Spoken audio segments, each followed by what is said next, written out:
Hi, and welcome to Bloody Good Reads. I'm your host, Mike Goddard, and we are back with horror this time round. We've gone on a little trip through the crime genre, and then we're back with the horror genre again, where we love to be. This week's guest has an amazing new book out called Night's Edge, which has come out when this podcast comes out about 2 months back. She's also the author of the amazing Phantom Forest, and is also a playwright, a screenwriter as well. So welcome to the podcast this week, Liz Kerin. Hi, thanks for having me. Thank you for coming to the podcast. What we like to do here on Bloody Good Reads is force authors to pick 3 books they love, because I am a bastard. But before we get on to that stage, and before we get on to your amazing book as well, what I like to ask all our guests is, how did you get into the horror genre? Oh, wow. I think I got into the horror genre because I was a child who was scared of everything, of my own shadow, of like every time I turn off the lights, if I didn't know where my mom was, every time I would get like a paper cut and I'd see my own blood, I would have a panic attack. So I think it was in my DNA from the day I was born. I was just such an anxious kid. And then I started realizing that the things that scared me were the most exciting. So, as I got older and started reading more genre fiction and opening up to scary movies and just understanding mythology and that these were all just archetypes that everybody was familiar with. I don't know. I just settled into it and decided to start using my deep anxiety as an art form. And it's working out great. The thing I like to ask a lot of authors as well on the podcast is, what was your reading habits growing up? Because if you kind of grew into the horror genre, what was you quite a big reader growing up? What kind of things did you kind of read? Yes, I was. When I was very young, so between the ages of like 7 and 9, I was reading a lot of mysteries and thrillers, like, Nancy Drew and the Boxcar Children and books like that. But Mm. then one of my friends gave me a copy of that short story collection, Scary Stories to Tell in the Dark, which is a classic. Yeah, I'm a 90s kid. it's a So popular one on the all podcast. kids my age, yeah, very popular, I'm sure. Oh my God. And the illustrations in that just horrified me, but I couldn't look away. It was like a car wreck that I couldn't take my eyes off of. And I'd pull it off of my bookshelf late at night and I'd be like, oh, I'm going to look at the pictures. Oh my God. And I put it away. And that kind of that was the beginning of my terrifying love affair with this genre, which I started reading more of as I got older. Like I said, I became braver as I got to be older. And I was also a big movie buff and really into theater, all of that. So this is a very strange segue, but when I was like 7 years old, my parents took me to see the Phantom of the Opera when it was touring in Chicago. Mm. And it's a I was a very young child and it was very scary to me, but I loved it. And I would just be like, oh, that's so creepy. He lives in the basement of the opera house, but like he's obsessed with this woman. Oh my God. Yeah, there were a lot of weird dark tales that kind of flitted around my head when I was younger. So yeah. Is that kind of why you were kind of drawn to kind of playwriting and screenwriting, that Yeah, kind of range? I in addition to being a big reader when I was younger, I also was an actor when I was, a child between the ages of, 6 and 12. I was in a lot of musicals and Okay. I loved writing plays on the side and I would perform them with my friends in elementary school. Um, and then I was in a theater troupe where I started writing for them when I was in high school and then got into the Department of Dramatic Writing at New York University Tisch, where they would teach you playwriting, television writing, and screenwriting. Um, so I kind of got a crash course in those 3 mediums plus fiction. And that's how I became how I became. Cool. Well, before we get on to kind of the origins of your first book, Phantom Forest, again, what we like to do here on the podcast is force authors to pick 3 books they love. So, what is your first bloody good read you brought along today? Great. So, my first pick for the podcast is Little Eve by Katrina Ward. By the way, this is a public service announcement for everybody listening. I just learned how to properly say her first name. It's not Katriana, it's Katrina. And I learned this because I was moderating a panel with her at Comic-Con last week, and I'd been saying her name wrong all weekend. And she finally... Oh, so have I. Don't worry. And she finally told me how to say it. And I said in front of the audience, "Oh my God, I'm so sorry. I've been saying your name wrong the whole time I've known you." But her book, Little Eve, won the Shirley Jackson a few years ago. And it's, I read her, her books, Last House on Needless Street and Sundial first before I picked up this one. I love this book. I read it last year. And I can't stop thinking about the characters and this weird little sisterhood that she creates. And it's so eerie and so tragic. And the twists, I mean, she's just the queen of twists. And I don't want to say anything about the twists in this, but I feel like this is one of her titles that deserves to get more attention. And if you're a fan of hers, please pick it up. I really love it. My next pick is a collection of short stories, actually, that I recently finished, and it's called Garden of Fiends. It's a collection of short horror stories about addiction, and it was referred to me by the reviewer who reviewed my book for Booklist, and she compared Night's Edge to a few of the stories that are in here. So I was like, I'm very interested to pick this up. It's so visceral and so real and uses horror the way I like to use the genre, which is to, find a nuanced way to explore some really hard truths in real life. And there are 2 stories in this collection that particularly sparked my interest and made me want to add it to this list. And that is A Wicked Thirst by Keelan Patrick Burke and the story First Just Bite a Finger by Johan Thorson. The second of which it is a masterclass in flash fiction. It is so unsettling and gross and exemplifies what it feels like when you say, I can stop this whenever I want. It's brilliant. I mean, short fiction has been a lot more popular coming up recently. A lot of stuff that a lot of the darker stuff seems to come out of short fiction, which is always good.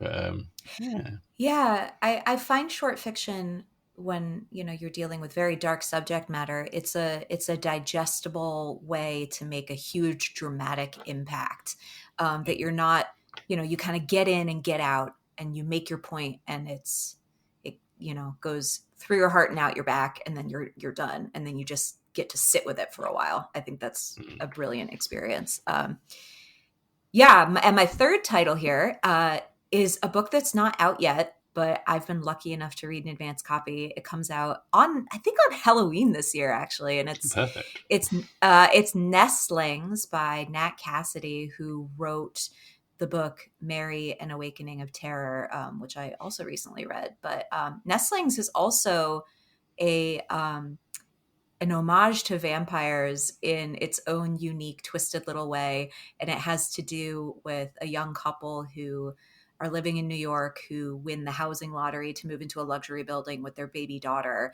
and all the creepy things that occur in this building once they get there. And it reminds me of Rosemary's Baby, but so much more feminist, and takes the side of the mother in a really, really interesting way. I highly recommend it. I can't wait till it comes out. And Nat is just fantastic. I'm doing an event with him in New York next week, actually.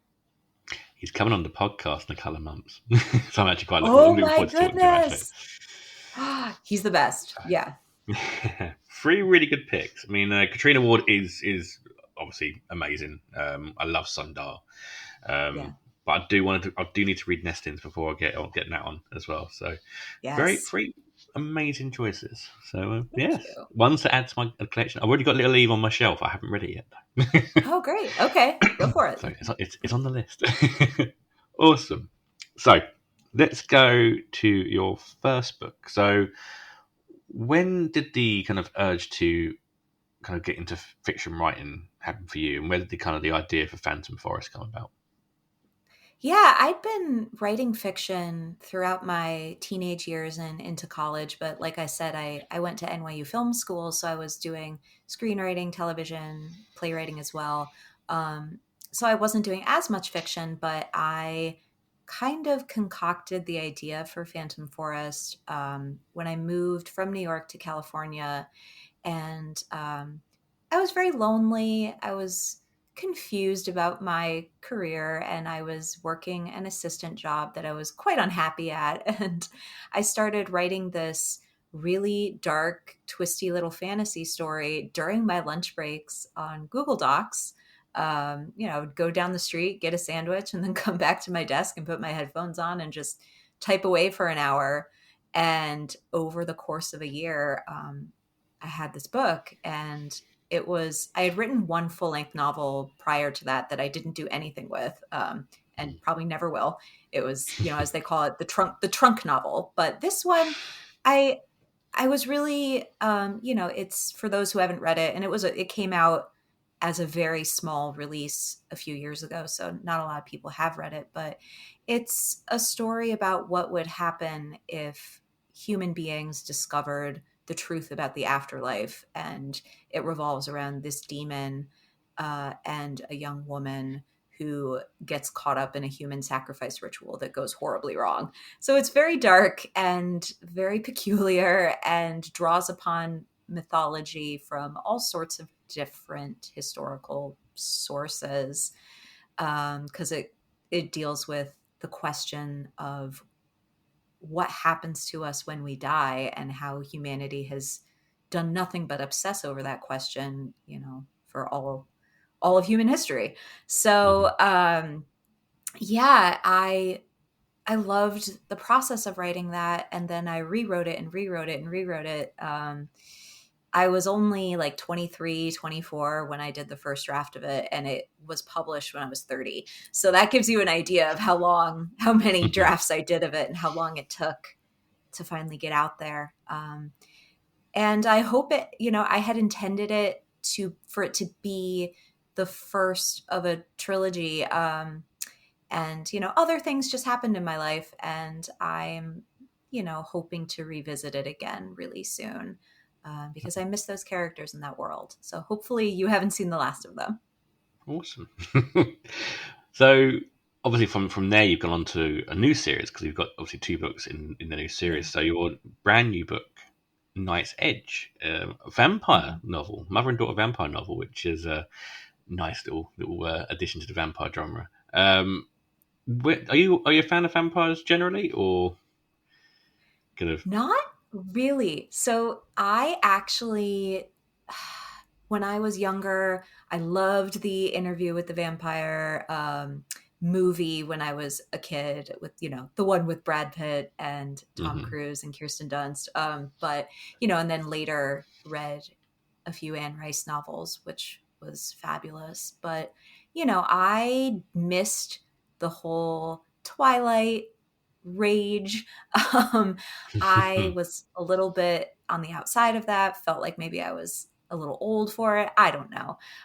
So I never got deep into vampires. And I think that that helped me write this, Mm, because I had a very general working knowledge of all of the mythological signposts, right? mm. But I wasn't so deeply absorbed in one vampire series or another that I was subconsciously ripping off somebody else's storytelling.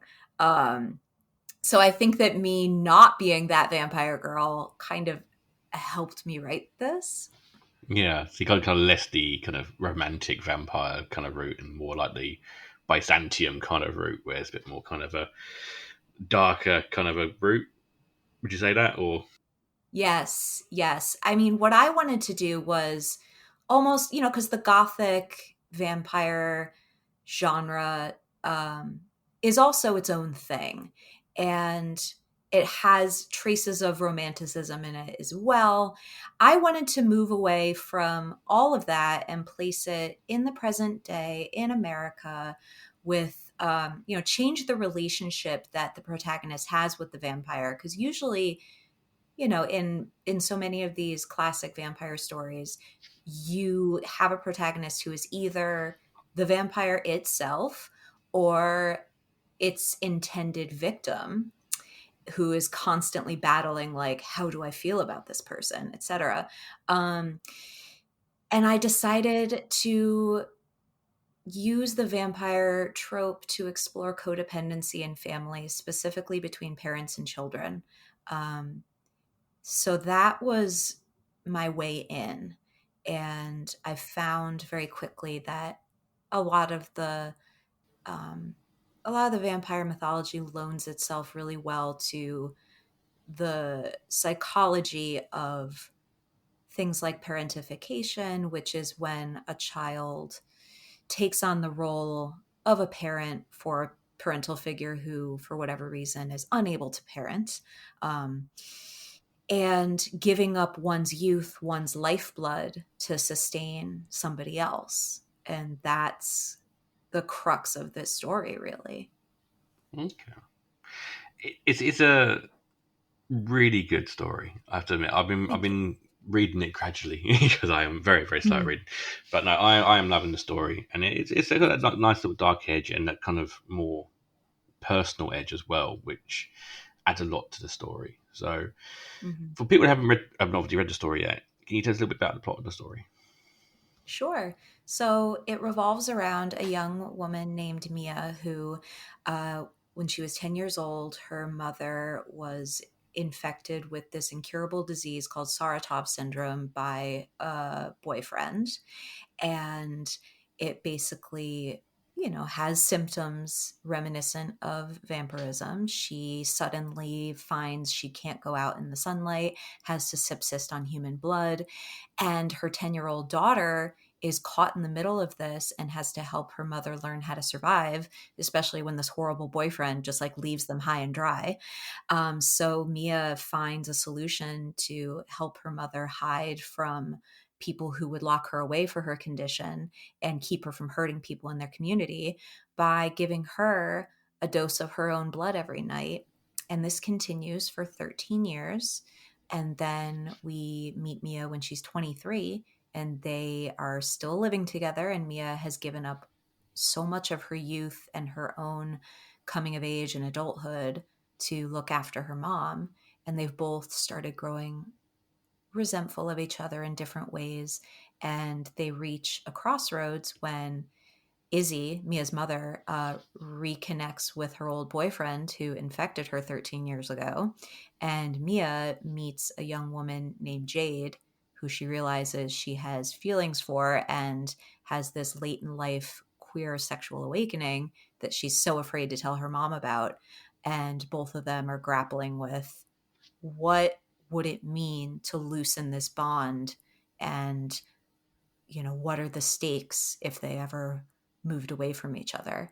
And unraveling that codependency is what the story's all about. That is Night's Edge, and that is out now through Tor Nightfire. Again, another publisher who publishes some amazing books, and I highly recommend this. I am really loving it. I am a vampire fan, not so much of the Twilight side of things, but more the other Mhm. side Right. of it. And it does kind of hit all the marks of kind of not too vampire but also very kind of personal and dark moments. And yeah, it's got everything inside this book. So go and check it out now.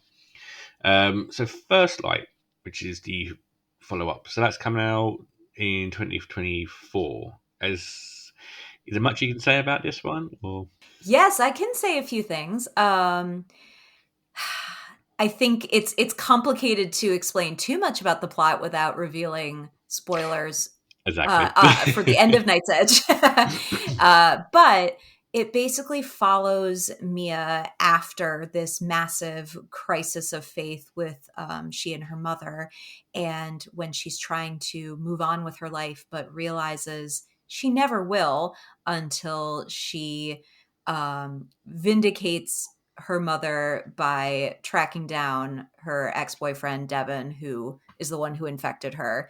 And in Night's Edge, he has a subplot which involves corralling the Saras, which are the vampires in this novel, to band together and infect as many people as possible with this disease and try to, take power back and stop hiding from the authorities and, embrace what they are. And her mother falls into this trap with him and kind of joins his creepy little cult, I suppose you could call it. And so Mia in the second book realizes, yeah, she'll never find any peace in her life until he gets what he deserves. And that's what it's all about. Awesome. So that is Night's Edge, which you can get now, and First Light, which you can get next year. Do go and check out both the books. And yeah, so there's some amazing stuff for you to go and check out, especially if you're a fan of vampires, but not that other side of vampires. So, awesome. Right. So, is there anything else apart from obviously First Light that you're working on coming up? Yeah, I'm in the early stages of writing a few new things. Right now, I have maybe like a quarter of a new manuscript for another work of horror genre fiction that, without saying too much, revolves around a group of women who escape a sex magic cult in 1930s New York City. And Okay. it has a lot to do with all of the occult trends that were going on during that time, the black magic of Aleister Crowley and all of those guys who he hung out with. And it's extremely dark, and I am having a good time with it. And again, it has, much like the Night's Edge books, takes a personal angle and uses dark genre elements to explore things that we come across in our day-to-day lives that are more troubling. So this book kind of delves into gendered power dynamics and how we force women to use their trauma for capitalism, and just what happens when you keep a powerful woman down for too long. So hopefully I'll finish that sometime next year. Awesome. Brilliant. Thank you so much for coming on the podcast this week. Where can people find you if you like to be found? I like to be found. I'm on Instagram mostly, and my username is just Liz Kerin, all one word. My website is lizkerin.com. I should update it more regularly. I feel like if you want actual updates, you should follow on Instagram. And I'm on Threads now. I think we're all slowly migrating over to Threads. I'm not on Twitter anymore. And I am Or on X. TikTok. Yeah, I know. Yeah. And I am on TikTok at Liz Kerin Author, but I lurk more than I post, but you can find me there. Awesome. Brilliant. Again, thank you to Liz for coming on the podcast this week. Go and check out a copy of Night's Edge today. You can go and pick it up at Amazon. You can pick it up any good places that sell amazing books. And there'll be a link in the description below as well, so you can grab a copy there as well. As always, a huge shout out to our sponsor as well this week. That's Abominable Book Club, the UK's best and biggest horror and thriller book box service, bringing the wonders of a haunted bookshop straight to your door each month.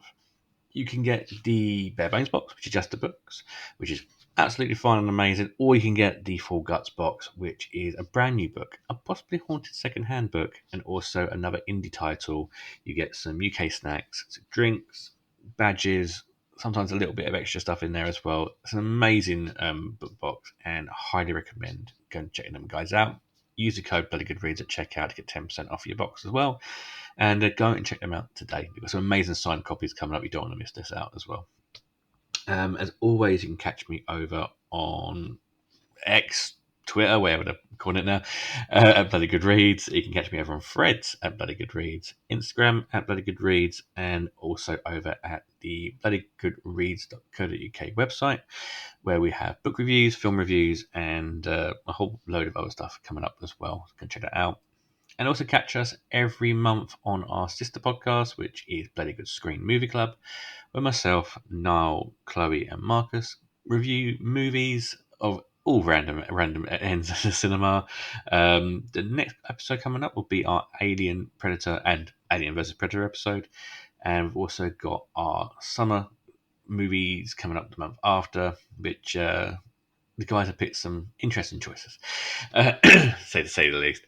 But as always, a huge thank you to listening to the podcast. If you do like the podcast, give it a like, a share, and subscribe wherever you get your podcasts. And if there's any authors you'd like to get on the podcast, give me a shout over on the socials, and we can see what we can do for that. As always, I've been your host, Matt Goddard, and I'll see you next time.